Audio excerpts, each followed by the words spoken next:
ठंडी रोटी। एक लड़का था, माँ ने उसका विवाह कर दिया। वह कुछ कमाता नहीं था। माँ जब भी उसे रोटी परोसती थी तब वह कहती कि बेटा ठंडी रोटी खा लो। लड़के की समझ में नहीं आया कि माँ ऐसा क्यों कहती है, फिर भी वह चुप रहा। एक दिन माँ किसी काम से बाहर गई तो जाते समय अपनी बहू यानी उस लड़के की पत्नी को कह गई कि जब लड़का आए तो उसको रोटी परोस देना और रोटी परोस कर कहना कि रोटी ठंडी खा लो।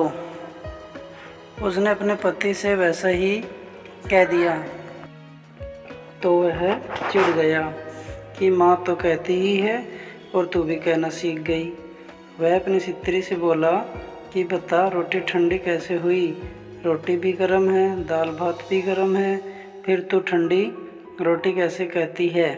वह बोली कि यह तो आपकी माँ जाने, आपकी माँ ने ही मुझे ऐसा कहने के लिए कहा था, इसलिए मैंने आपको कह दिया।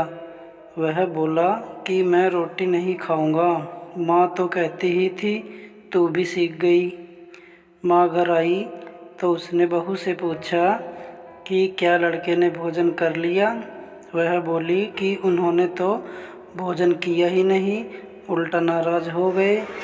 माँ ने लड़के से पूछा तो वह बोली कि माँ तो रोज़ाना कहती थी कि ठंडी रोटी खा लो और मैं सह लेता था, पर अब यह भी कहना सीख गई, रोटी तो गर्म होती है, तू भी बता रोटी ठंडी कैसे हैं। माँ ने अपने बेटे से पूछा कि ठंडी रोटी किसको कहते हैं, तो बेटा बोला माँ सुबह की बनाई हुई रोटी शाम को ठंडी होती हैं, या बासी रोटी ठंडी और ताज़ी रोटी गर्म होती है।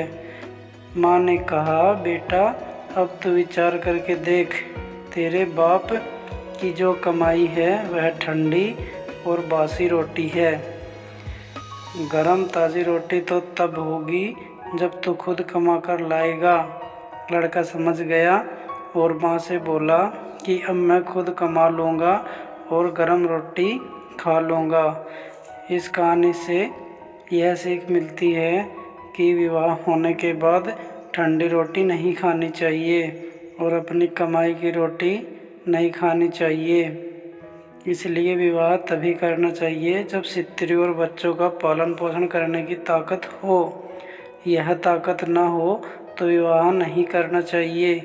दोस्तों यह कहानी आपको अच्छी लगी हो तो लाइक और सब्सक्राइब करना ना भूलें। धन्यवाद।